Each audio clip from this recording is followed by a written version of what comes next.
नमस्कार. आपल्या या चॅनलमध्ये सर्वांचे स्वागत आहे. जुन्या नवीन कपड्यापासून bag, purse, hand purse, travel bag, shopping bag आणि स्लिंग बॅग वगैरे शिवत असते. आपल्या घरात भरपूर जुने कपडे असतात. आपण ते टाकून देऊ शकत नाही, त्यामुळे आपण त्यापासून वेगवेगळ्या वस्तू तयार करू शकतो. माझ्या चॅनलवर 200 ते 250 व्हिडिओ तुम्हाला बघायला मिळतील. आणि जुनं कटपीस होतं, त्या कटपीस पासून आज मी हे सिंगल साडी कव्हर शिवलेलं आहे. आपल्याकडे भरपूर जरीच्या साड्या असतात, काठापदराच्या साड्या असतात. आपण कुठेही ठेवतो, कसंही ठेवतो. त्यामुळे आपण ते व्यवस्थित ठेवण्यासाठी खूप सोप्या पद्धतीने शिकवलेलं आहे. फक्त आपल्याला एक साडी कव्हर शिवायला कमीत कमी 5 मिनिटं लागतं आणि त्याला खर्च पण खूप नसतो. आपल्याकडे जुन्या बॅगा असतात, त्याचे आपण चेन वापरू शकतो. साडी जेव्हा आपण खरेदी करतो त्या साडीबरोबर हे प्लास्टिक आपल्याला येतं, त्या प्लास्टिकचा मी वापर केलेला आहे. आपल्याकडे असे जुने कपडे असतात, कटपीस असतात, ब्लाउज पीस असतात, जे आपण वापरत नाही, ह्याच्यामध्ये वापरू शकतो. काही तांदळाचं पोतं घातलं नाही किंवा रबर शीट घातलं नाही, फोम घातलं नाही, खूप सोप्या पद्धतीने खूप स्वस्तात हा व्हिडिओ तुम्ही शेवटपर्यंत नक्की बघा. आता आपण ही बॅग शिवायला सुरू करूया. 15 बाय 12 इंचाचा एक तुकडा लागणार आहे. मी 15 इंचावर अशी रेघ मारून घेते. आपल्याला जेवढं कव्हर हवंय त्याच्यापेक्षा आपण अर्धा ते 1 इंच जास्त घ्यायचंय, म्हणजे आपल्या मार्जिन मध्ये ते ऍडजस्ट होऊन जातं. कधी कधी कापड तिरकं असतं, त्यामुळे आपण घेताना अर्धा 1 इंच जास्तच घ्यायचं. असा मी 15 बाय 12 इंचाचा तो आता कट करून घेऊया.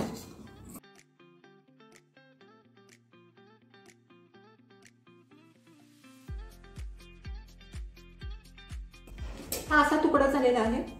अशा पद्धतीचं ट्रान्सपरंट कागद आपल्याला साडी, ड्रेस, वन पीस वर मिळत असतं. ते आपण असंच जर जपून ठेवला तर तुम्हाला कुठल्याही कामाला उपयोगी पडतं. मी ह्याच मापाचा हा तुकडा घेतलेला आहे प्लास्टिकचा. जादाच आहे ते कट करून टाकते. ह्या साडी कव्हरला पॉकेट करण्यासाठी मी इथून 2 इंचावर रेघ मारून घेतेय. ह्याच्यावर दिसणार नाही फरशीवर, आपण ह्याच्यावरच रेघ मारून घेऊया.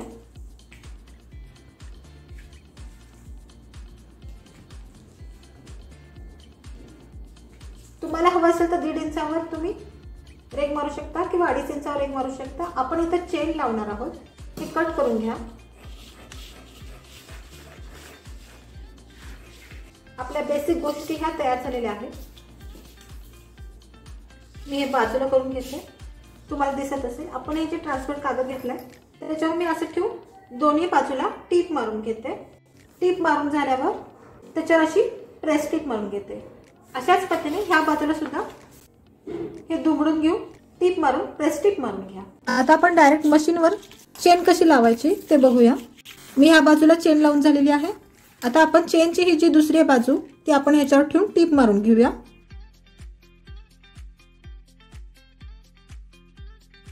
अशा पद्धतीने दोन्ही बाजूला चेन लावून झाली आहे. आता आपण ह्याच्यावर प्रेस टीप मारून घेऊया.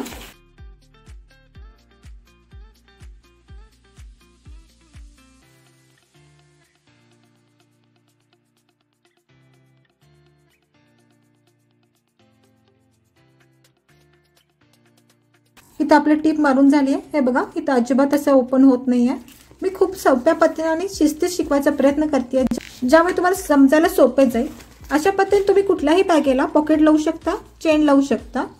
आता मी इकडे पण टीप मारून घेते.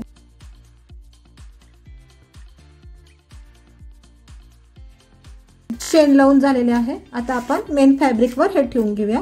हे उलट ठेवलंय मी, त्याच्यावर हे असं ठेवून घेते आणि ह्याला चारी बाजूला टीप मारून घेते.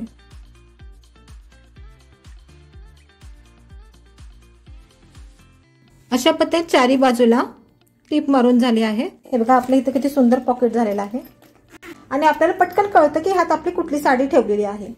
तर आता आपण ह्याला चारी बाजूला पायपिंग करून घेऊया. कापड ह्यातलं उरलं असेल तर तुम्ही ह्या कापडाचं सुद्धा पायपिंग लावू शकता. ह्याच कलर मध्ये कुठल्याही कापडाचं मॅचिंग असेल तर तुम्ही त्या मॅचिंगच्या कापडापासून सुद्धा गोट लावू शकता. माझ्याकडे भरपूर कापड शिल्लक आहे, त्यामुळे ह्याच कापडापासून मी गोट लावणार आहे. 1 ते 2 इंच अंतर घेऊन तुम्ही कापड कट करून घ्या.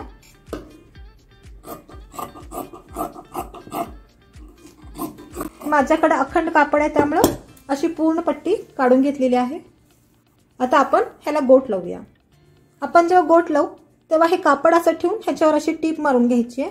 अशी टीप मारून घेतलेली आहे आणि इथं सुई आत घातलेली आहे. जे साडी कव्हर आहे ते मी सरळ करून घेतलंय आणि कापड सुद्धा सरळ करून घेतलेला आहे आणि परत अशी टीप मारते, त्यामुळे आपला इथं कॉर्नर व्यवस्थित होतो.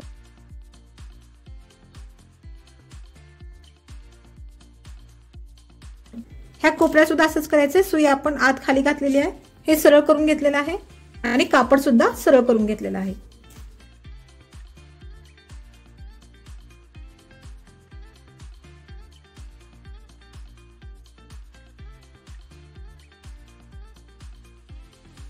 अशा पद्धतीने चारी बाजूला मी पट्टी जोडून घेतली आहे. एक्स्ट्राचं कापड हे कट करतेय आणि हे जे कॉर्नर आहे त्याला आपण एक छोटीशी कट देऊया. कापड पलटताना आपल्याला व्यवस्थित पलटता येतं. चारी कोपऱ्यांना छोटे छोटे कट लावून घेतलेत. आता हे आपण पलटून टीप मारून घेऊया. कुठल्याही कोपऱ्यापासून आपण टीप मारायला सुरू करू शकतो. हे असं कापड दुमडून घेऊन अशी चारी बाजूला टीप मारून घेऊया.